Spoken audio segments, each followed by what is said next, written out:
Hello students, I welcome you all to the Rizangla Education. I am your chemistry teacher और last class में हम लोगों ने discuss किया था बेसिक्स ऑफ कोऑर्डिनेशन कंपाउंड्स। मतलब कुछ बेसिक बातें हमने की थी कोऑर्डिनेशन कंपाउंड्स के बारे में, और आज की क्लास में हम कोऑर्डिनेशन कंपाउंड के बारे में एकदम प्रॉपरली कैसे उनका नोमेनक्लेचर होता है, क्या क्या बेसिक टर्मिनोलॉजीज हैं जो कि हम कोऑर्डिनेशन कंपाउंड्स के लिए यूज़ करते हैं, वो हमें समझना है। ठीक है, कुछ एग्जाम्पल्स लेंगे हम कोऑर्डिनेशन कंपाउंड्स के और फिर देखेंगे कि उसमें क्या क्या चीज़ें हैं, क्या क्या टर्म्स हम यूज़ करने वाले हैं कोऑर्डिनेशन कंपाउंड से जो कि रिलेट करती हैं। ठीक है, तो मैं यहाँ पे स्टार्ट करती हूँ basic terminologies of coordination compounds. जब हम बेसिक टर्मिनोलॉजीज की बात करने वाले हैं तो मैं यहाँ पे पहले कुछ एग्जांपल्स लिख लेती हूँ जिससे कि हमें आइडिया हो कि जो कोऑर्डिनेशन कॉम्प्लेक्सेस हैं वो रिप्रेजेंट कैसे किए जाते हैं। ठीक है, ताकि हमें समझने में इजी रहे ये सारी कॉन्सेप्ट्स जो भी हैं। तो यहाँ पे मैं रैंडमली कुछ एग्जांपल कोऑर्डिनेशन कंपाउंड्स के लिख लेती हूँ। First example is CONH3 6Cl3। The second compound is K4FeCN6। The next compound is PtCl4 2 negative and many more. बहुत सारे एग्जाम्पल्स हम ले सकते हैं। इनका IUPAC से जब हम लोग देखेंगे ना तब वहाँ पे हम पूरा डिटेल में देखेंगे कि कैसे हम इन कोऑर्डिनेशन कंपाउंड्स के जो नाम है वो लिखने वाले हैं, कैसे इनकी रिप्रेजेंटेशन हम लोग करते हैं। बट यहाँ पे हम बेसिक टर्मिनोलॉजीज़ की बात कर रहे हैं तो वो समझने के लिए हमने कुछ एग्जाम्पल्स यहाँ लिखे हैं कि किस चीज़ के लिए हम क्या टर्म यहाँ पे यूज़ करेंगे। मेटल है तो उसको क्या बोलेंगे, जो मेटल को इलेक्ट्रॉन्स डोनेट करने वाले हैं उसको लिए हम क्या टर्म यूज़ करेंगे। जो ये स्क्वायर ब्रैकेट हम लगा रहे हैं इसके अंदर जो एंटिटीज़ हैं उनके लिए क्या टर्म को यूज़ करने वाले हैं, और जो चीज़ें इस स्क्वायर ब्रैकेट के बाहर प्रेजेंट हैं उनके लिए हम क्या टर्म्स यूज़ करते हैं। ठीक है, तो यहाँ पे सबसे पहली जो टर्मिनोलॉजी है, सबसे पहली जो टर्म है वो मैं लिखती हूँ यहाँ पे। First one is central metal atom. Central metal atom, या फिर ये एटम भी हो सकता है या फिर ये आयन की फॉर्म में भी प्रेजेंट हो सकता है। ज़रूरी नहीं है कि एटम की ही फॉर्म में हमारा सेंटर में मेटल प्रेजेंट हो। उसके ऊपर अगर कुछ चार्ज होता है तो उस टाइम पे वो आयन की फॉर्म में भी हो सकता है, राइट। तो सेंट्रल मेटल एटम का मतलब यहाँ पे क्या है, कल भी मैंने लास्ट क्लास में जब बात की थी तो बताया था कि जो सेंटर में मेटल प्रेजेंट होगा हमारा, वो मेटल हमारा जनरली डी ब्लॉक से बिलोंग करने वाला होगा। ठीक है, central metal atom D block से बिलोंग जनरली करेगा। हर कंपाउंड में हो वैसा तो जरूरी नहीं है, बट ज्यादातर वो डी ब्लॉक के ही एलिमेंट्स हमें देखने को मिलेंगे। तो यहाँ पे अगर मैं कहूँ, जैसे ही हम स्क्वायर ब्रैकेट स्टार्ट कर रहे हैं तो यहाँ पे जो तुम्हें पहली चीज जो दिखाई देगी वो यहाँ पे मेटल ही दिखाई दे रहा है। ये जो मेटल है हमारा वो क्या है, कोबाल्ट है। और यहाँ पे जो कोबाल्ट है वो हमारा किसकी तरह काम कर रहा है, सेंट्रल मेटल है। ये सेंट्रल मेटल इसको क्यों बोलते हैं, क्योंकि मेटल इस केस में क्या है, बिल्कुल सेंटर में प्रेजेंट होता है और जो सारे के सारे लिगेंड्स होते हैं वो उसको सराउंड करके रखते हैं। इस वजह से हम उसको क्या बोलते हैं, सेंट्रल मेटल एटम बोलते हैं। ठीक है, तो यहाँ पे जो सेंट्रल मेटल एटम है हमारा वो क्या है, कोबाल्ट है। ठीक है, सेकेंड एग्जाम्पल में अगर तुम देखो तो मैंने बताया स्क्वायर ब्रैकेट के अंदर जो हमारा सबसे पहले लिखा होता है वो है सेंट्रल मेटल एटम। इस केस में जो आयरन है वो क्या काम कर रहा है, हमारा सेंट्रल मेटल एटम का। ठीक है, नेक्स्ट जो हमारा ये केस है यहाँ पे क्या है, प्लेटिनम। प्लेटिनम यहाँ पे हमारा क्या हुआ है, सेंट्रल मेटल एटम बना हुआ है। ठीक है, तो अलग अलग जब हम कोऑर्डिनेशन कॉम्प्लेक्सेस देखेंगे तो हम देखेंगे जो कॉम्प्लेक्स वाला पार्ट है, कॉम्प्लेक्स वाला पार्ट मतलब जो स्क्वायर ब्रैकेट के अंदर हमारा पूरा कॉम्प्लेक्स पार्ट है उसमें सबसे पहले हम किसको लिख रहे होते हैं, सेंट्रल मेटल एटम को लिख रहे होते हैं। ठीक है, सेंट्रल मेटल एटम को अगर हमें डिफाइन करना हो तो हम कैसे डिफाइन करेंगे कि सेंट्रल एटम मेटल एटम वो एटम है या फिर वो आयन है जिसके चारों तरफ जो कि सराउंडेड है डिफरेंट आयन लिगेंड्स की थ्रू। ठीक है, अब लिगेंड्स क्या होते हैं वो हम नेक्स्ट आगे अभी देखेंगे, लेकिन सेंट्रल मेटल एटम की डेफिनेशन में हम लिख सकते हैं it is the central metal atom या फिर it is the atom which is surrounded by number of donor atoms या नंबर ऑफ लिगेंड्स भी उनको बोल सकते हैं। ठीक है, ठीक है, अब उसके बाद हमारा सेकंड जो डेफिनेशन चलेगा ये हम लिख लेंगे। उसके बाद सेकंड जो डेफिनेशन हमारी चलेगी, सेकंड हम बात करने वाले हैं किसके बारे में, ठीक है, सेकेंड टर्म हम लेके चलते हैं लिगेंड्स। अब लिगेंड्स को ना मैं रेड कलर से रिप्रेजेंट कर देती हूँ। तो जो लिगेंड्स हैं वो क्या होते हैं, अब हमें वो समझना है। लिगेंड्स, देखो जो भी हमारा कॉम्प्लेक्स पार्ट है इसमें एक तो मैंने बताया क्या प्रेजेंट होगा, सेंटर में मेटल एटम प्रेजेंट होगा। अब इस सेंट्रल मेटल एटम के साथ में, ठीक है, जो भी उस पूरे कोऑर्डिनेशन कॉम्प्लेक्स के अंदर जो भी सेंट्रल मेटल एटम के साथ में प्रेजेंट है वो सारे के सारे क्या कहलाएंगे, लिगेंड्स कहलाएंगे। ठीक है, जैसे कि मैं यहाँ पे कहती हूँ कि ये हमारा कॉम्प्लेक्स पार्ट है और इस कॉम्प्लेक्स पार्ट के अंदर मेटल क्या है, कोबाल्ट। तो कोबाल्ट के अलावा जो इस पोर्शन के अंदर प्रेजेंट हैं वो सारे क्या कहलाएंगे, लिगेंड्स कहलाएंगे। ठीक है, तो यहाँ पे जो अमोनिया है उसको मैं क्या बोलूँगी, अमोनिया किसका काम कर रहा है, लिगेंड का काम कर रहा है। ठीक है, यहाँ पे सेकेंड एग्जाम्पल जो है इसके अंदर आयरन किसके साथ जुड़ा हुआ है, साइनाइड के साथ जुड़ा हुआ है, CN के साथ जुड़ा हुआ है। ठीक है, तो यहाँ पे जो साइनाइड है वो किसका काम कर रहा है, लिगेंड का काम कर रहा है, इसको मैं बोलूँगी क्या, लिगेंड। नेक्स्ट यहाँ पे थर्ड जो एग्जाम्पल है इसके केस में जो प्लैटिनम है वो कितने नंबर ऑफ क्लोरीन्स के साथ जुड़ा हुआ है, 4 नंबर ऑफ क्लोरीन्स के साथ जुड़ा हुआ है। तो मैं क्या बोलूँगी कि यहाँ पे जो हमारा क्लोरीन है वो किसका काम कर रहा है, लिगेंड का काम कर रहा है। अब जरूरी नहीं है कि लिगेंड जो भी हमारा प्रेजेंट होगा वो एक ही टाइप का लिगेंड हो, है ना। जैसे यहाँ पे सारे लिगेंड्स क्लोरीन है, यहाँ पे सारे लिगेंड्स साइनाइड है, यहाँ पे सारे लिगेंड्स अमोनिया है, बट ऐसा जरूरी नहीं होता। किसी कॉम्प्लेक्स में डिफरेंट लिगेंड्स भी प्रेजेंट हो सकते हैं। जैसे कि अगर मैं यहाँ पे एग्जांपल लिख लेती हूँ CONH3 whole 4 Cl2 and Cl। तो अगर आप इस कॉम्प्लेक्स को देखोगे तो यहाँ पे हमें क्या दिखाई दे रहा है कि सेंट्रल मेटल एटम तो कोबाल्ट है। ठीक है, ये जो है वो हमारा क्या है, सेंट्रल मेटल एटम है। ठीक है, अब ये किससे जुड़ा हुआ होगा, जो भी हमारे स्क्वायर जो कॉम्प्लेक्स पार्ट है, स्क्वायर ब्रैकेट्स हैं, इनके अंदर जो भी प्रेजेंट है दो ही चीज होगी, एक तो होगा हमारा मेटल एटम, दूसरी जो बच गया वो सब क्या है, लिगेंड्स हैं। ठीक है, तो यहाँ पे सेंट्रल मेटल एटम तो हो गया कोबाल्ट, तो जो ये बचे हुए हैं ये सारे क्या हो गए, लिगेंड्स हो गए। तो यहाँ पे हमारे पास दो टाइप के लिगेंड्स हमें दिखाई दे रहे हैं, एक तो है अमोनिया और नेक्स्ट जो दूसरा लिगेंड हमारे पास यहाँ पे प्रेजेंट है वो कौन सा है, क्लोरीन लिगेंड प्रेजेंट है। ठीक है, तो ये जो दो टर्म्स हैं वो भी हमें क्लियर रखनी है। उसके बाद हमें नेक्स्ट बात करनी है, तो लिगेंड और सेंट्रल मेटल एटम क्लियर है। ये हमारा एक स्क्वायर ब्रैकेट है, स्क्वायर ब्रैकेट के अंदर एक जो सबसे पहले यहाँ पे लिखा होगा वो मेटल प्रेजेंट होगा और इसके साथ जो बाकी जुड़े हुए हैं वो सारे क्या कहलाएंगे, लिगेंड्स कहलाएंगे। ठीक है, कोई दिक्कत नहीं होगी इतनी सी बात समझने में। तो अब उसके बाद हम थर्ड पॉइंट की बात करते हैं। थर्ड हमें बात करनी है किसकी, कोऑर्डिनेशन नंबर, कोऑर्डिनेशन नंबर की।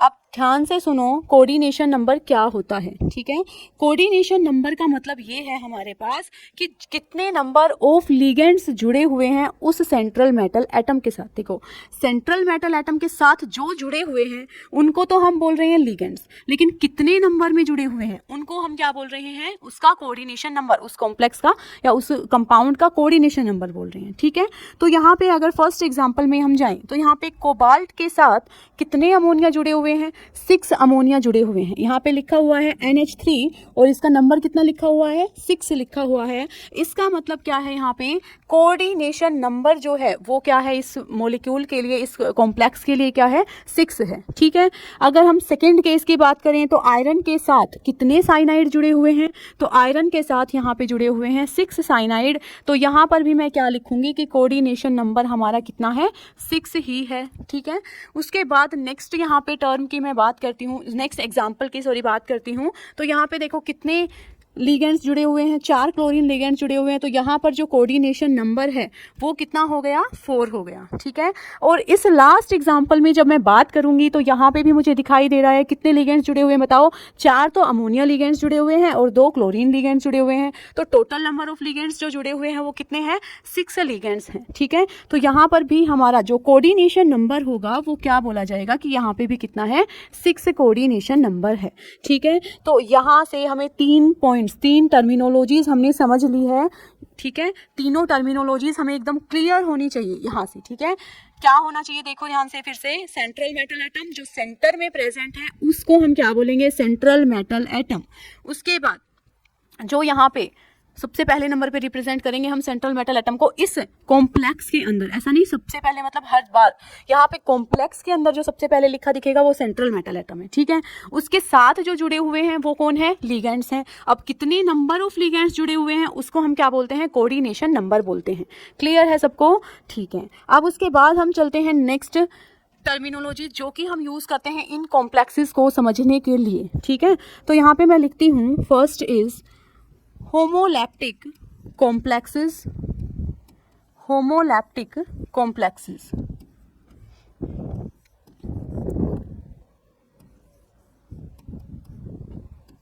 और जो दूसरी टर्मिनोलॉजी मैं यहाँ पे लिखती हूँ वो लिख लेती हूँ हेट्रोलैप्टिक, हेट्रोलैप्टिक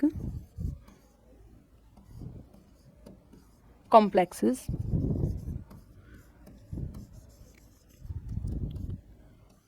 तो बच्चों अब ध्यान से सुनेंगे हम लोग। होमो मतलब क्या होता है, सेम, ठीक है।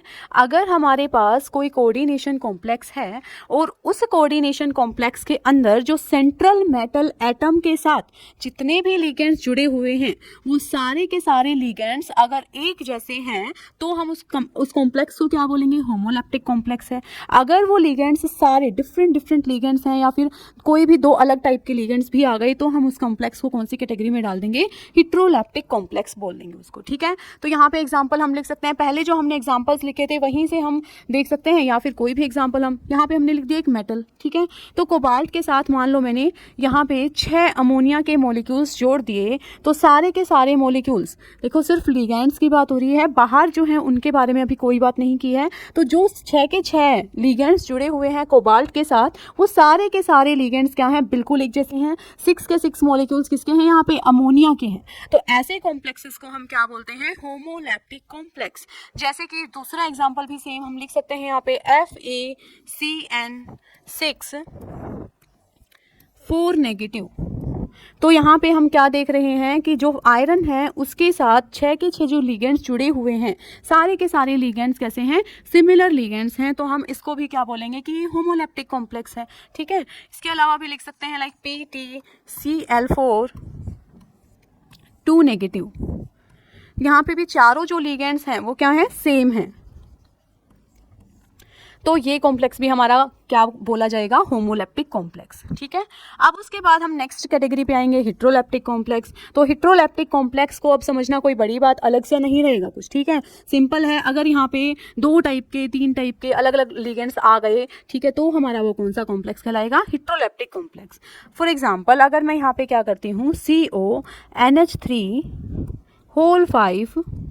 Cl2Cl। तो अब यहाँ पे एग्जाम्पल में अगर तुम देखोगे तो 5 क्या है, अमोनिया के मॉलिक्यूल, और दूसरे यहाँ पे क्या है, 4 करने पड़ेंगे क्योंकि कोबाल्ट जनरली हमारा क्या है, कोऑर्डिनेशन नंबर 6 शो कर रहा होता है, ठीक है। तो यहाँ पे 4 लिगेंड्स एक जैसे हैं, 2 लिगेंड्स एक जैसे हैं। तो अमोनिया और क्लोरीन अलग अलग टाइप के लिगेंड्स हो गए, अलग अलग लिगेंड्स हो गए। तो इस तरीके से जो हमारा कॉम्प्लेक्स का फॉर्मेशन होगा, ऐसे कॉम्प्लेक्स को बोला जाता है हेट्रोलैप्टिक कॉम्प्लेक्स, ठीक है। अगर हमारे अलग अलग टाइप के लिगेंड्स जुड़ जाते हैं तो हेट्रोलैप्टिक, अगर सेम टाइप के लिगेंड्स जुड़े हैं तो होमोलैप्टिक कॉम्प्लेक्स होता है, ठीक है। अच्छा, एक सबसे अलग जरूरी बात कि मान लो अगर हमारे पास, हम जब कोऑर्डिनेशन कंपाउंड्स की हम बात कर रहे हैं और हमें पता है कि ये वाला जो स्क्वायर ब्रैकेट वाला पोर्शन है इसको मैं क्या नाम देती हूँ, अगर नहीं भी पता तो इसको अभी देख लेंगे। ये जो हमारा पार्ट है इसको मैं बोलती हूँ कोऑर्डिनेशन एंटिटी, या फिर मैं बोल सकती हूँ दूसरा इसका नाम कोऑर्डिनेशन स्फीयर। इसको मैं कोऑर्डिनेशन एंटिटी भी बोल सकती हूँ और कोऑर्डिनेशन स्फीयर भी बोलती हूँ, ठीक है।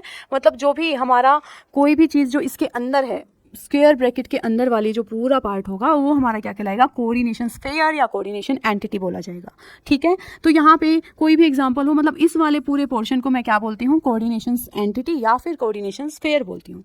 तो वैसे भी कोऑर्डिनेशन कॉम्प्लेक्स में है क्या, मेन तो यही पार्ट होता है जो हमारा स्क्वायर ब्रैकेट के अंदर एनक्लोज्ड होता है, ठीक है। उसके अलावा जो बच गया ये क्या है, या तो इस तरफ हमें कुछ आयन्स दिखाई दे सकते हैं या फिर इसके इस तरफ हमें आयन दिखाई दे सकते हैं कुछ, ठीक है। उन आयन्स को मैं क्या बोलती हूँ, काउंटर काउंटर आयन, क्योंकि वो क्या कर रहे होते हैं, चार्ज को काउंटर करने के लिए वहाँ पे रखे हुए होते हैं ना, तो इनको मैं क्या बोलती हूँ, काउंटर आयन। ये वाला जो पार्ट है वो क्या हो गया, कोऑर्डिनेशन एंटिटी। और जो ये बाहर जो प्रेजेंट है, कोऑर्डिनेशन एंटिटी के बाहर जो प्रेजेंट है, इसको क्या बोला जाता है, काउंटर आयन, काउंटर आयन। तो यहाँ पे जो क्लोरीन है वो किसका काम कर रहा है, काउंटर आयन का काम कर रहा है। और जो ये पूरा पार्ट है इसी एग्जांपल में, ये वाला जो पूरा पार्ट है ये हमारा क्या कहलाएगा, कोऑर्डिनेशन एंटिटी या कोऑर्डिनेशन स्फीयर कहलाएगा। ठीक है, तो यहाँ से देखो काउंटर आयन समझ लेना है, होमोलैप्टिक कॉम्प्लेक्स का मतलब क्या है, हेट्रोलैप्टिक कॉम्प्लेक्स का मतलब क्या है, और कोऑर्डिनेशन स्फीयर या कोऑर्डिनेशन एंटिटी मैं किसको बोल रही हूँ, वो चीज़ क्लियर होनी चाहिए। ठीक है, तो यहाँ पे जैसे सेम ही एग्जाम्पल मैं लिख रही हूँ CONH3 होल 6, तो ये वाला जो पूरा पोर्शन है ना, ये मेरा क्या है, कोऑर्डिनेशन एंटिटी है, और ये वाला जो बाहर प्रेजेंट है वो क्या है, काउंटर आयन है। ठीक है, तो सेम अब मैं यहाँ पे एक एग्जांपल लिख के फिर से यहाँ पे बताती हूँ कि K4FeCN, ये वाला एग्जांपल हमने किया था अभी थोड़ी देर पहले। तो यहाँ पे अगर तुम देखो तो कोऑर्डिनेशन स्फीयर कौन सा है, बताओ, ये जो स्क्वायर ब्रैकेट के अंदर प्रेजेंट है इस पूरे को हम क्या बोलते हैं, कोऑर्डिनेशन स्फीयर बोलते हैं। और जो भी बाहर प्रेजेंट है इसको हम क्या नाम देते हैं, काउंटर आयन का नाम देते हैं। क्लियर है, तो सारी टर्म्स जो भी यहाँ पे हम इंक्लूड कर रहे हैं, जो जो बातें हम कर रहे हैं कि कोऑर्डिनेशन कॉम्प्लेक्सेस में किन किन टर्म्स का यूज होता है, तो वो सारी टर्म्स हम साथ के साथ याद भी रखते चले जाएंगे। ठीक है, चलो फिर नेक्स्ट पे आते हैं। नेक्स्ट जो टर्म है जिसके बारे में हमें समझ लेना है वो है coordination polyhedra.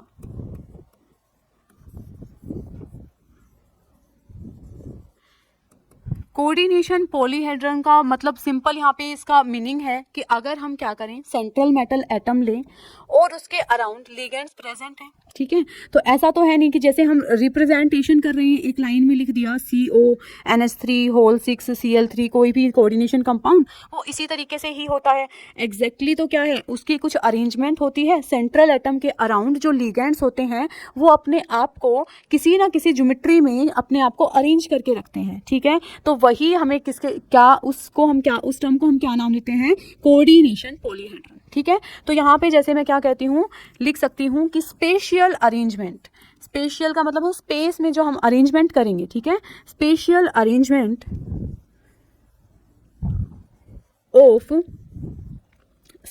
Arrangement of ligands around the central metal atom और आयन, इसको मैं क्या नाम देती हूँ, कोऑर्डिनेशन पॉलीहेड्रा। ठीक है, तो अब यहाँ पे स्पेशियल अरेंजमेंट के बारे में हमें क्या बात करनी है। एक मेरे पास मान लो ये कॉम्प्लेक्स है, ठीक है, तो ये हमारा कोऑर्डिनेशन स्फीयर है पूरा। अब ये तो बाहर वाली जो चीज़ है ये तो क्या है, काउंटर आयन का काम कर रही है। ठीक है, ये मेटल के साथ डायरेक्टली अटैच्ड नहीं है। डायरेक्टली कौन अटैच्ड है, जो लिगेंड्स हैं वो मेटल के साथ डायरेक्टली अटैच्ड हैं।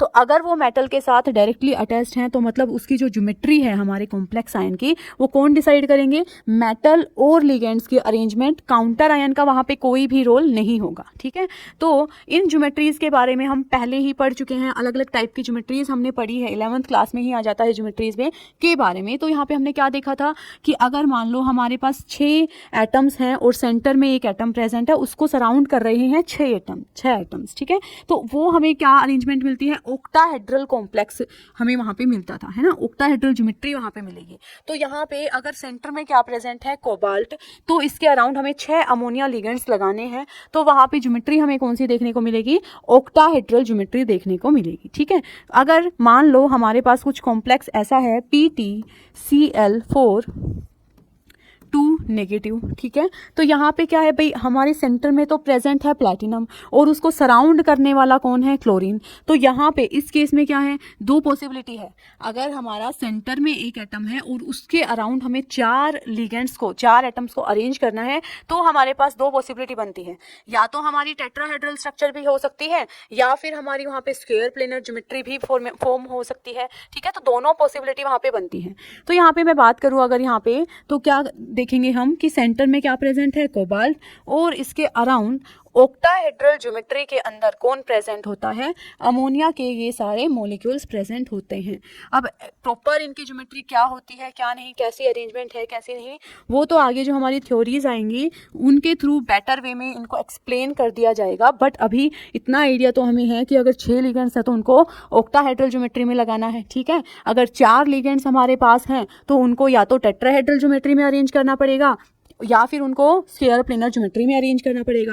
अगर 5 लिगेंड्स हैं तो हमारा क्या होगा, या तो स्केयर पिरामिडल से बन सकता है या फिर हमारा क्या बनेगा, ट्राइगोनल बाय पिरामिडल ज्योमेट्री बनेगी, है ना। तो ये अलग अलग पॉसिबिलिटी अलग अलग स्ट्रक्चर के हिसाब से होती थी वो। अब यहाँ पे इस चैप्टर में हमें जनरली 2 ही टाइप की ज्योमेट्री देखने को मिलेगी। या तो हमारी जो कॉम्प्लेक्सेस हैं मोस्टली हमें यहाँ पे कैसे देखने को मिलेंगे, इस तरीके के कि सेंटर में एक मेटल है और इसके साथ 4 लिगेंड्स जुड़े हुए हैं। इसको मैं क्या कह सकती हूँ कि अगर इस चैप्टर की मैं बात करूं तो हमें इस तरीके के कुछ कॉम्प्लेक्सेस ज़्यादा देखने को मिलेंगे, MA4 टाइप या फिर MA6 टाइप। मेटल के साथ या तो 4 लिगेंड्स या तो 6 लिगेंड्स जुड़े हुए होंगे। इस तरीके की ज्योमेट्रीज के बारे में हमें ज़्यादा डिस्कस करना है। हाँ, वो जो लिगेंड्स है ज़रूरी नहीं सारे ए ही हों या मतलब सारे सेम ही हों, वो डिफरेंट भी हो सकते हैं, वो सिमिलर भी हो सकते हैं, ठीक है। तो ये कोऑर्डिनेशन पॉलीहेड्रा में मतलब हम बात किस बारे में करते हैं कि सेंट्रल मेटल एटम के अराउंड जो लिगेंड्स लगे हुए हैं वो क्या ज्योमेट्री का फॉर्मेशन कर रहे हैं, ठीक है। अब उसके बाद जो हमारी नेक्स्ट टर्म आती है वो है डेंटिसिटी।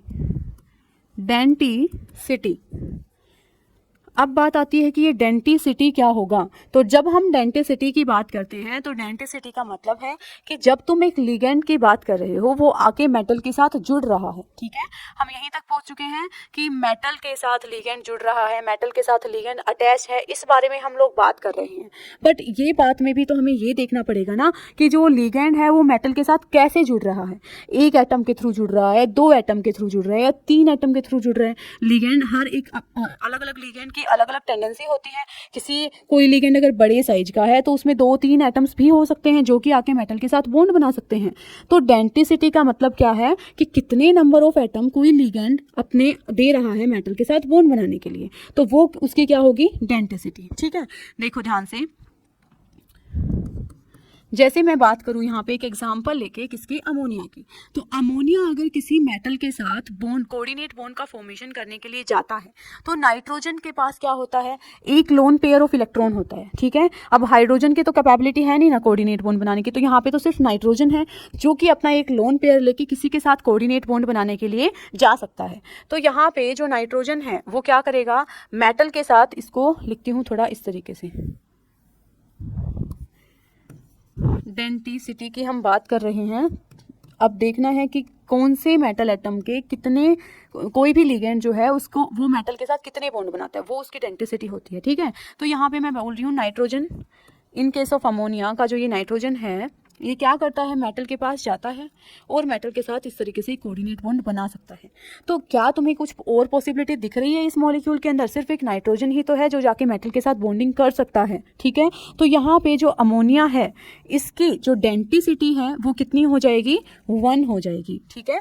अमोनिया की जो डेंटिसिटी है वो कितनी हो जाएगी, 1। और जिसकी डेंटिसिटी 1 हो उनको मोनोडेंटेट लिगेंड बोल देंगे, जिनकी डेंटिसिटी फिर 2 होगी उनको बाइडेंटेट या डाइडेंटेट बोल देंगे, जिसकी डेंटिसिटी कितनी होगी, 3 होगी, उसको हम ट्राइडेंटेट बोलेंगे, एंड सो ऑन। तो अभी हम बहुत सारे लिगेंड्स की पूरी लिस्ट देखने वाले हैं जिसमें हम यही देखेंगे कि भाई जो लिगेंड्स है ना उनको हम कैसे क्या मतलब किस हिसाब से अरेंज करें मेटल के आसपास और उनको क्या क्या नाम दिया जाता है, कितने कितने एटम्स वो मेटल के साथ डोनेट करके कोऑर्डिनेट बॉन्ड का फॉर्मेशन कर सकते हैं, ठीक है। तो यहाँ पे देखो ध्यान से, NH3 के केस में क्या है, इसने मेटल को एक ही इलेक्ट्रॉन पेयर वो अपना जाके बॉन्ड बना सकता है मेटल के साथ। तो इसके केस में हम क्या बोलेंगे, ये कैसा लिगेंड है, मोनोडेंटेट है, ठीक है। इसकी डेंटिसिटी क्या है, 1 है क्योंकि ये एक ही बॉन्ड बनाएगा मेटल के साथ, ठीक है।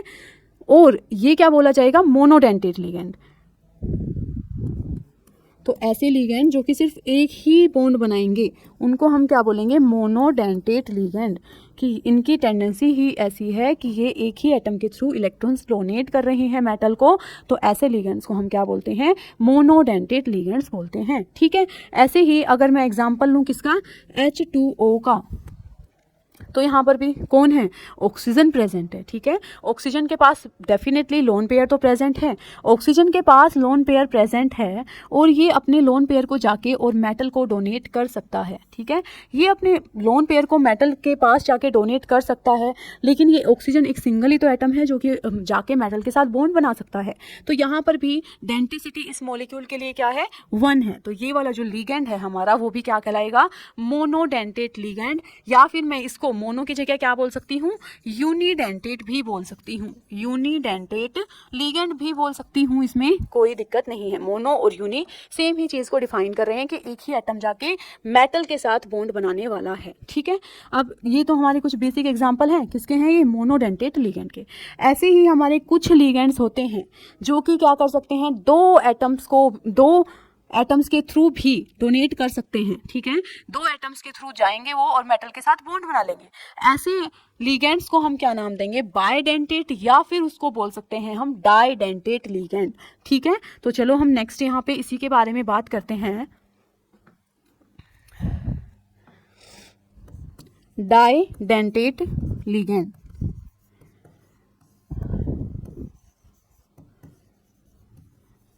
डाइडेंटेट लिगेंड या बाइडेंटेट लिगेंड का मतलब क्या है कि ये जाके मेटल के साथ 2 बॉन्ड्स बनाने वाले हैं।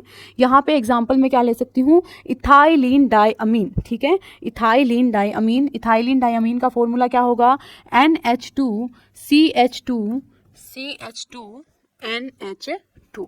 ये क्या है, इथाइलिन डाइअमीन है। इथाइलिन डाइअमीन में अब तुम्हें दिखाई दे रहा होगा कि यहाँ पे क्या प्रेजेंट है, नाइट्रोजन प्रेजेंट है। नाइट्रोजन के पास क्या प्रेजेंट है, एक लोन पेयर प्रेजेंट है। तो ये जाके क्या कर सकता है, मेटल को इलेक्ट्रॉन डोनेट कर सकता है, ठीक है। और इसी मॉलिक्यूल का दूसरा यहाँ पे क्या है, नाइट्रोजन प्रेजेंट है, ये भी जाके उसी मेटल को इलेक्ट्रॉन डोनेट कर सकता है। तो यहाँ पे 2 जगह ऐसी हैं, 2 साइड्स हैं जो जिसके थ्रू वो क्या कर रहे हैं, लिगेंड, ये जो लिगेंड है ये क्या कर सकता है, मेटल को इलेक्ट्रॉन डोनेट कर सकता है। तो ऐसे लिगेंड को हम क्या नाम देंगे, बाइडेंटेट या फिर डाइडेंटेट लिगेंड। सिमिलरली अगर 3 ऐसे एटम प्रेजेंट है एक ही लिगेंड के अंदर जो कि जाके मेटल को इलेक्ट्रॉन डोनेट कर सकते हैं, तो हम उसको क्या बोलेंगे, ट्राइडेंटेट। 4 हैं तो टेट्रा, एंड और अगर उससे भी ज़्यादा है मतलब हम बोल सकते हैं पॉलीडेंटेट। अगर 2 से ज़्यादा है तो हम उसको पॉलीडेंटेट की कैटेगरी में ही डाल देते हैं, ठीक है। तो ये सारी बातें हमें जो है ना ध्यान रखनी है सारे लिगेंड्स वगैरह के बारे में, ठीक है। कुछ लिगेंड्स की बातें, लिगेंड्स क्या होता है, सेंट्रल एटम क्या होता है, काउंटर आयंस क्या होते हैं, तो ये सारी बातें जब हमें याद रहेगी तो फिर आगे हमें क्या है, नोमेनक्लेचर करने में आसानी रहेगी। नोमेनक्लेचर करने का तो बेसिक सिंपल सा रूल रहता है कि हमें सारी जो चीज़ें हैं, सारे जो लिगेंड्स हैं उनका हमें नाम पता हो, उनको कैसे नाम दिया जाता है कैसे नहीं, वो सारी बातें अगर हमें पता है तो हम ईजिली उनका नोमेनक्लेचर कर पाएंगे, है ना। सेंट्रल मेटल एटम है, उसका क्या नाम है क्या नहीं, तो उनके कुछ बेसिक रूल्स होते हैं, उनको अगर हम एक बार पढ़ लेते हैं, ठीक है, तो हम आराम से उनको कंप्लीट कर पाते हैं। तो यहाँ पे कुछ लिगेंड्स हैं जिनको कि हमें क्या है, याद रखना है। अगर वो सारे लिगेंड्स हमें याद रहते हैं, ठीक है, सारे लिगेंड्स का नाम हमें याद रहता है, तो हम क्या कर सकते हैं, इजीली हम अप्रोच कर सकते हैं अपने जो भी क्वेश्चंस होंगे। IUPAC नेमिंग के बहुत सारे तुम्हें क्वेश्चंस देखने को मिलते हैं, मतलब एग्जाम में एक क्वेश्चन तो कंफर्म होता है, अगर CBSE एग्जाम की बात करो तो 1-2 नंबर का, कि वहाँ पे तुमसे कंपाउंड दे दिया जाएगा कॉम्प्लेक्स, और उसका फिर तुम्हें नोमेनक्लेचर करना होता है, ठीक है। तो यहाँ से मैं कुछ लिगेंड्स हैं जिनके नाम बता रही हूँ जो कि हमें याद रखने हैं, और उनके जब हमें नाम याद रहेंगे तो फिर हम नोमेनक्लेचर जब करेंगे तो हमें आराम से उनका नोमेनक्लेचर कर पाएंगे, ठीक है। तो यहाँ से कुछ लिगेंड्स के नाम हम याद रखते हैं।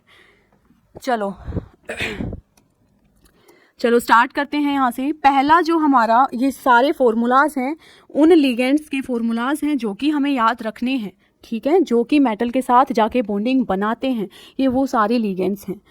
यहाँ पे पहला जो लिगेंड गिवन है वो क्या है, अमोनिया, NH3, ठीक है। NH3 जो है उसको हम क्या नाम देते हैं, जब हम नोमेनक्लेचर करने जाते हैं उस टाइम पे हम उसको लिखेंगे अमाइन, ठीक है। NH3 को क्या बोला जाएगा, अमाइन, ठीक है।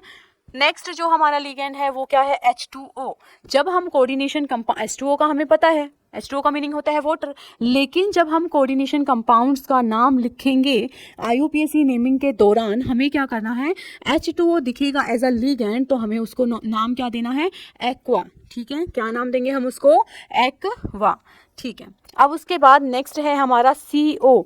CO को कोबाल्ट मत समझ लेना, कोबाल्ट का जो सिंबल है वो इस तरीके से है और ये है carbonyl, capital O and capital C, ठीक है, ये है कार्बोनिल। नेक्स्ट है हमारा RNH2। देखो ये है अमीन ग्रुप और साथ में यहाँ पे क्या जुड़ गया, एल्काइल पार्ट भी जुड़ गया, तो इसको हम क्या नाम देंगे, एल्काइल अमीन। मान लो ये होता यहाँ पे CH3NH2, तो हम इसको क्या नाम देते, मिथाइल अमीन नाम देते, ठीक है। अगर यहाँ पर ये होता C2H5NH2, तो हम इसको क्या नाम देते, इथाइल अमीन का नाम देते, ठीक है।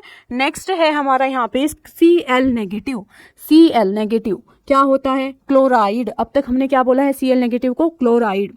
बट एक चीज़ हमें याद रखनी है, जब भी हम कोऑर्डिनेशन कंपाउंड्स का नोमेनक्लेचर करने जाएंगे उस टाइम पे जो भी हमारे नेगेटिवली चार्ज्ड लिगेंड्स होते हैं उनके लास्ट में हम ऐड कर देंगे IDO, ठीक है। उनको हम कैसे ऐड करते हैं, IDO उनके लास्ट में सफिक्स होता है। जैसे क्लोराइड को क्या, क्लोराइड ना बोल के हमें क्या बोलना है, क्लोरिडो, ठीक है। ब्रोमीन को, ब्रोमीन पे नेगेटिव चार्ज है तो हम इसको ब्रोमाइड ना बोल के क्या बोलेंगे, इसको हम ब्रोमीडो, ठीक है। ब्रोमीन, ब्रोमाइड नहीं बोलना, क्या बोलेंगे, ब्रोमीडो, ठीक है। IDO लगाना है अगर हमारा जो लिगेंड है उस पे कैसा चार्ज है, नेगेटिव चार्ज है तो, ठीक है। नेक्स्ट देखेंगे जैसे यहाँ पे CN नेगेटिव, नेगेटिवली चार्ज है तो इसको हम क्या बोलेंगे, या तो बोलेंगे साइनिडो या फिर हम क्या बोल सकते हैं इसको, साइनो, ठीक है। नेक्स्ट है हमारा CO3 नेगेटिव, ठीक है, तो यहाँ पे इसको हम क्या नाम देंगे, कार्बोनेटो, ठीक है। क्या नाम देंगे, कार्बोनेटो। CO3 2 नेगेटिव होगा, बल्कि ये CO3 2 नेगेटिव को हम क्या नाम देंगे, कार्बोनेटो, ठीक है। नेक्स्ट है हमारा SCN नेगेटिव। देखो जब भी हमारा सल्फर आता है ना तो वहाँ पे सीधा जो वर्ड जो हम यूज़ करते हैं, थायो वर्ड जो है वो यूज़ होता है, ठीक है। तो SCN नेगेटिव का क्या नाम देंगे हम, थायोसाइनेटो, ठीक है। NCS नेगेटिव को क्या बोलेंगे, आइसोथायोसाइनेटो। अब इन लिगेंड्स के बारे में ना हम अलग से डिस्कस करने वाले हैं, SCN, NCS, ठीक है, और ये NO2, ONO, इनके बारे में थोड़ा अलग देखेंगे क्योंकि ये अलग टाइप के थोड़े लिगेंड्स हैं, ठीक है। तो इनकी अलग एक कैटेगरी बना के, एक पॉइंट बना के उनको भी हमें ध्यान रखना है कि एम्बिडेंटेड लिगेंड्स क्या होते हैं, ठीक है। तो नेक्स्ट है हमारा यहाँ पे कि SCN नेगेटिव को हम क्या नाम देंगे, थायोसाइनेटो। उसके अलावा NCS नेगेटिव को हम क्या नाम देंगे, आइसोथायोसाइनेटो। उसके बाद है हमारा NO। CO क्या होता है, CO अभी तुमने पढ़ा था क्या था, कार्बोनिल। NO क्यों क्या बोलेंगे, नाइट्रोसिल, ठीक है। NO2 नेगेटिव, देखो ये ध्यान रखना, NO2 नेगेटिव अगर लिखा दिखे तो तुम्हें लिखना है उसका नाम नाइट्रेटो N, क्योंकि यहाँ पे डोनेट करने वाला कौन होगा, नाइट्रोजन होगा। NO2 नेगेटिव के अंदर ध्यान से देखोगे तो दो पॉसिबिलिटी है, NO2 में ऑक्सीजन और इधर से ये, तो ये ऑक्सीजन भी डोनेट कर सकता है और ये नाइट्रोजन जो है उसके वो अपने लोन पेयर के थ्रू भी डोनेट कर सकता है मेटल को, ठीक है। तो यहाँ पे कंडीशन बनती है कि कौन से केस में मेटल को अगर ऑक्सीजन डोनेट करने जाता है तो हम उसको क्या बोलते हैं, नाइट्रेटो O, मतलब ऑक्सीजन के थ्रू लिंकेज हुई है लिगेंड की विद मेटल, ठीक है। अगर ये नाइट्रोजन जाता है बॉन्डिंग करने के लिए तो हम इसको क्या लिखेंगे, नाइट्रेटो N, क्योंकि नाइट्रोजन गया है मेटल के साथ बॉन्ड बनाने के लिए, ठीक है। तो ये हो गया नाइट्रेटो N और नाइट्रेटो O। उसके बाद आ जाते हैं हमारे ये अभी तक जितने भी तुमने ये सारे पढ़े ना 2 रोज के अंदर, ये 2 कॉलम्स के अंदर, सॉरी, है ना। तो ये हमने क्या किया है, ये दोनों हमारे क्या हैं, सारे के सारे यूनिडेंटेड लिगेंड्स थे।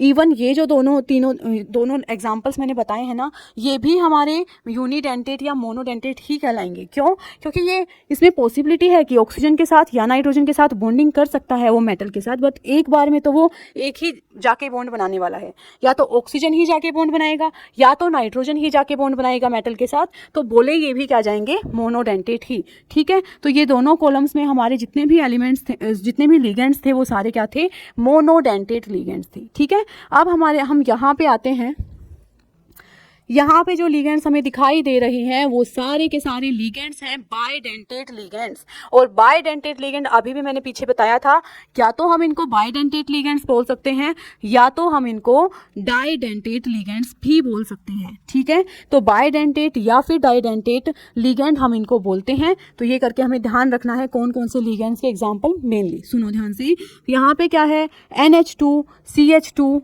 COO negative. ठीक है, ये जो कंपाउंड है, ये जो हमारा लिगेंड है, इसमें देखो दो पॉसिबिलिटी है। ठीक है, ये जो तुम्हें मॉलिक्यूल दिखाई दे रहा है इसमें दो पॉसिबिलिटी है, या तो ये नाइट्रोजन जाके और फिर ये मेटल को यहाँ से भी डोनेट कर सकता है, राइट, कोऑर्डिनेट बॉन्ड का फॉर्मेशन कर सकता है। और यहाँ पे ऑक्सीजन नेगेटिव जो है ये भी अपने इलेक्ट्रॉन इसके पास एक्स्ट्रा रखे हैं, ये भी मेटल के साथ जाके उसके साथ कोऑर्डिनेट बॉन्ड का फॉर्मेशन कर सकता है। ठीक है, तो ये हमारे दो पॉसिबिलिटी है, एक ही लिगेंड के अंदर दो दो एटम्स हैं जो कि टेंडेंसी रख रहे हैं क्या करने की, मेटल के साथ जाके बॉन्ड बनाने की। ठीक है, तो यहाँ पे ऐसे कंपाउंड्स को हम क्या नाम देते हैं, बाइडेंटेट लिगेंड्स, क्योंकि यहाँ पे दो दो एटम्स जाके क्या रिंग लाइक फॉर्मेशन बना लेते हैं, किसके साथ, जो भी हमारा सेंट्रल मेटल एटम है उसके साथ। ठीक है, फिर उसके बाद हम OH नेगेटिव, ठीक है, ये तो हमारा मोनोडेंटेट का ही एग्जांपल है। OH नेगेटिव को हम क्या बोलेंगे, हाइड्रोक्सो। ठीक है, हाइड्रोक्सो बोलेंगे, और ये हमारा मोनोडेंटेट ही है। उसके बाद है नेक्स्ट यहाँ पे C2O4 2 नेगेटिव। अगर इसकी स्ट्रक्चर देखेंगे तो इस तरीके की स्ट्रक्चर होती है C2O4 2 नेगेटिव की। ठीक है, इसमें दो हमारे ऑक्सीजन है, ये दोनों पे कैसा चार्ज है, नेगेटिव नेगेटिव। तो यहाँ से देखो मेटल अगर यहाँ पे प्रेजेंट है तो ये ऑक्सीजन भी जाएगा मेटल के साथ बॉन्ड का फॉर्मेशन करने, और यहाँ से ये ऑक्सीजन भी जाके मेटल के साथ बॉन्ड बना सकता है। तो यहाँ पर भी क्या होगा, देखो एक रिंग लाइक फॉर्मेशन हो जाएगी, 1 2 3 4 एंड 5 मेंबर्ड की रिंग का फॉर्मेशन करता है जब ऑक्सलेटो आयन जाके मेटल के साथ कोऑर्डिनेट बॉन्ड का फॉर्मेशन करता है। क्लियर है। अब उसके बाद देखो यहाँ पे देखो कितने मेंबर की रिंग बनी थी, 1 2 3 4 एंड 5 मेंबर की जो रिंग होती है ना वो सबसे ज़्यादा स्टेबल रिंग होती है। ठीक है, तो यहाँ पे देखो मैक्सिमम केसेस में हमें 5 मेंबर ही दिखाई दे रही है अभी तक, है ना। नेक्स्ट हमारा एग्जाम्पल जो अभी लिखा भी था मैंने, इथाइलिन डायअमीन। नाइट्रोजन इसका लोन पेयर है, इस नाइट्रोजन के पास भी अपना लोन पेयर है, दोनों जाएंगे और मेटल के पास अपना अलग अलग बॉन्ड बना लेंगे और मेटल को इलेक्ट्रॉन डोनेट करने के लिए जाएंगे और उसको डोनेट करेंगे, कोऑर्डिनेट बॉन्ड का फॉर्मेशन करेंगे, और वहाँ पे किसका फॉर्मेशन हो जाएगा, कोऑर्डिनेट बॉन्ड का फॉर्मेशन हो जाएगा। यहाँ पे भी देखो कितने मेंबर की रिंग बनी, 1 2 3 4 एंड 5 मेंबर की रिंग यहाँ पे बन गई। ठीक है, तो कुछ होते हैं मोनोडेंटेट, कुछ होते हैं बाइडेंटेट। मोनोडेंटेट के पास एक ही एटम है जिससे वो डोनेट कर सकते हैं, या फिर अगर पॉसिबिलिटी है भी दो एटम की तो भी वो क्या करते हैं, एक बार में तो एक ही एटम के थ्रू डोनेट करते हैं। ठीक है, वो है हमारे सारे क्या, मोनोडेंटेट। बाइडेंटेट में हमारा कौन सा केस आता है कि जब अगर हमारे पास जो प्रेजेंट है लिगेंड उसके पास दो साइट्स हैं, दो एटम्स हैं जिनके थ्रू वो डोनेट कर सकता है इलेक्ट्रॉन्स को, किसके पास, मेटल के पास जाके। ठीक है, तो यहाँ पे ये हमारे बाइडेंटेट होते हैं। अब जिनके पास क्या है, दो से ज़्यादा डोनर साइट्स हैं, ऐसे ऐसे लिगेंड जो एक नहीं, दो नहीं, 3 4 5 6 इतने एटम्स उसके अंदर प्रेजेंट है जहाँ से वो मेटल को डोनेट कर सकते हैं, तो उन सबको हम डाल देते हैं कौन सी कैटेगरी में, पॉलीडेंटेट लिगेंड्स की कैटेगरी में डाल देते हैं। ठीक है, तो यहाँ पे एक एग्जांपल लिखा हुआ है, काफ़ी कॉमन एग्जांपल है, EDTA। ठीक है, EDTA की फुल फॉर्म होती है ethylene diamine tetra acetate. Ethylene diamine tetra acetate. ठीक है, इस कंपाउंड के जब तुम स्ट्रक्चर देखोगे तो समझ में आएगा कि यहाँ पे देखो जैसे हमने इथाइलिन डायमीन लिखा है सेम उसी तरीके से लिखा हुआ है, N है, CH2 अब यहाँ पे जितने भी हाइड्रोजन हैं उसको किससे रिप्लेस कर दिया गया है, एसीटेट ग्रुप से। Acetate group CH2COO negative group से हमने क्या कर दिया, इसको रिप्लेस कर दिया। तो यहाँ पे ये क्या करेगा, देखो नेगेटिव चार्ज, एक डोनर साइड, यहाँ से ऑक्सीजन जाके मेटल के साथ बॉन्ड बना सकता है, दो डोनर साइड, यहाँ नाइट्रोजन के ऊपर लोन पेयर्स प्रेजेंट है तो यहाँ से भी डोनेशन हो सकता है, यहाँ पे भी नाइट्रोजन के पास है, और यहाँ पे ऑक्सीजन नेगेटिव, तो टोटल कितनी पोजीशन से ये मेटल को डोनेट कर सकता है, 1 2 3 4 5 और 6। तो यहाँ पे ये जो EDTA है वो हमारा कैसा लिगेंड है, हेक्साडेंटेट लिगेंड है। ठीक है। तो हमें इस क्लास से क्या समझना है, ध्यान से अभी तक हमने क्या क्या पढ़ा है, सारी बातें एक बार ध्यान से सुनेंगे। क्या क्या टर्मिनोलॉजीज़ हैं वो हमें एग्जैक्टली सारी पता होना चाहिए। बहुत ही बेसिक टर्म्स हैं, एक बार भी अगर हम ध्यान से पढ़ लेते हैं तो अपने आप ही माइंड में रह जाएगी, है ना। क्या क्या पढ़ा था, देखो, जो हमारा कॉम्प्लेक्स पार्ट है, ठीक है, उस कॉम्प्लेक्स पार्ट को क्या बोला जाता है, कोऑर्डिनेशन स्फीयर बोला जाता है, या फिर उस कॉम्प्लेक्स पार्ट को क्या बोला जाता है, कोऑर्डिनेशन एंटिटी बोला जाता है। ठीक है, मतलब जो हमारा वो स्क्वायर ब्रैकेट वाला पोर्शन था ना, उसको हम क्या बोलते हैं, कोऑर्डिनेशन स्फीयर, या फिर क्या बोल सकते हैं, कोऑर्डिनेशन एंटिटी बोलते हैं। ठीक है, अब उस कोऑर्डिनेशन एंटिटी में सबसे पहले एक मेटल रखा रहता है, जिस मेटल को हम क्या बोलते हैं, सेंट्रल मेटल एटम बोलते हैं। ठीक है, उस मेटल को क्या बोलते हैं, सेंट्रल मेटल एटम।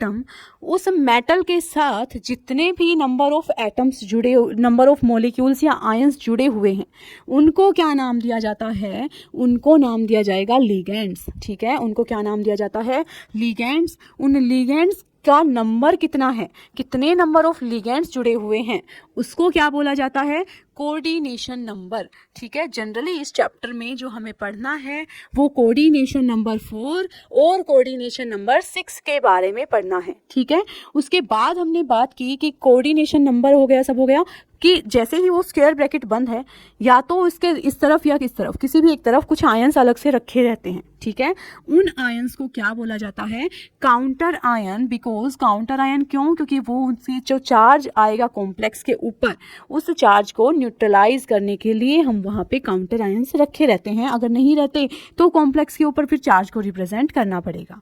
ठीक है, फिर उसके बाद हमने पढ़ा कि कोऑर्डिनेशन पॉलीहेड्रा क्या होता है। जब हम सेंट्रल मेटल एटम के अराउंड जो लिगेंड्स हैं उसके अरेंजमेंट देखते हैं, उसको हम क्या नाम देते हैं, कोऑर्डिनेशन पॉलीहेड्रा।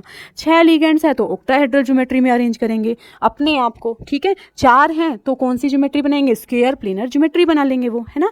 अगर लिगेंड्स उससे भी क्या है, कम है, 3 लिगेंड्स हैं तो उसकी तो पॉसिबिलिटी ही काफ़ी कम हो जाती है। 5 है तो स्क्वायर पिरामिडल या फिर ट्राइगोनल बाय पिरामिडल ज्योमेट्री बना लेंगे। तो अलग अलग पॉसिबिलिटी बनती है, अलग अलग ज्योमेट्रीज बन सकती हैं। ठीक है, फिर हमने बात की जो लिगेंड्स हैं वो अलग अलग टाइप के हो सकते हैं। वो एक एटम, ऐसे भी लिगेंड्स होते हैं जो एक एटम से ही जाके मेटल के साथ बॉन्ड बनाएंगे। ठीक है, ऐसे भी हो सकते हैं जो 2 एटम्स के साथ जाके बॉन्ड बनाएंगे मेटल के साथ। ठीक, उस हिसाब से कितने नंबर ऑफ एटम्स इन्वॉल्व हैं लिगेंड के मेटल के साथ बॉन्ड बनाने में, उसको हम क्या नाम देते हैं, डेंसिटी का नाम देते हैं। ठीक है, उसको हम क्या नाम दे रहे थे, डेंसिटी का। अगर एक एटम है तो डोनेट करने वाला लिगेंड का सिर्फ एक ही एटम है मेटल की तरफ जाने वाला, तो मोनोडेंटेट। 2 एटम है तो क्या बोला जाएगा, डाइडेंटेट या बाइडेंटेट। और 3, 4, 5, 6 बहुत एटम्स हैं उनके पास, तो हम उसको क्या बोलेंगे, पॉलीडेंटेट लिगेंड्स। ठीक है, तो अभी आज के लिए हमारा काम ये है कि हम सारे लिगेंड्स, जितने भी हमारे लिगेंड्स हैं उनका नाम अच्छे से पढ़ें। सारी जो टर्म्स हैं, जो भी लिगेंड से रिलेटेड टर्म्स हैं, उन सारी टर्म्स को अच्छे से याद रखें। फिर नेक्स्ट जो क्लास होगी वो प्रॉपरली उस क्लास में हम सीखने वाले हैं कि जो कोऑर्डिनेशन कंपाउंड्स हैं, उन कोऑर्डिनेशन कंपाउंड्स का तुम्हें नोमेनक्लेचर कैसे करना है, उनको कैसे नाम दोगे। कोई भी कॉम्प्लेक्स तुम्हें दे दिया जाता है और वहाँ पे लिखा जाता है राइट द IUPAC नेम, तो तुम कैसे उस कंपाउंड का नाम लिख पाओगे, है ना। तो कुछ रूल्स होंगे जिसके बारे में हम पढ़ेंगे, उन रूल्स को समझ के और फिर हम इन कोऑर्डिनेशन कॉम्प्लेक्सेस का नाम आराम से लिख पाएंगे। तो टिल देन रिवाइज करो ये चैप्टर। Good bye.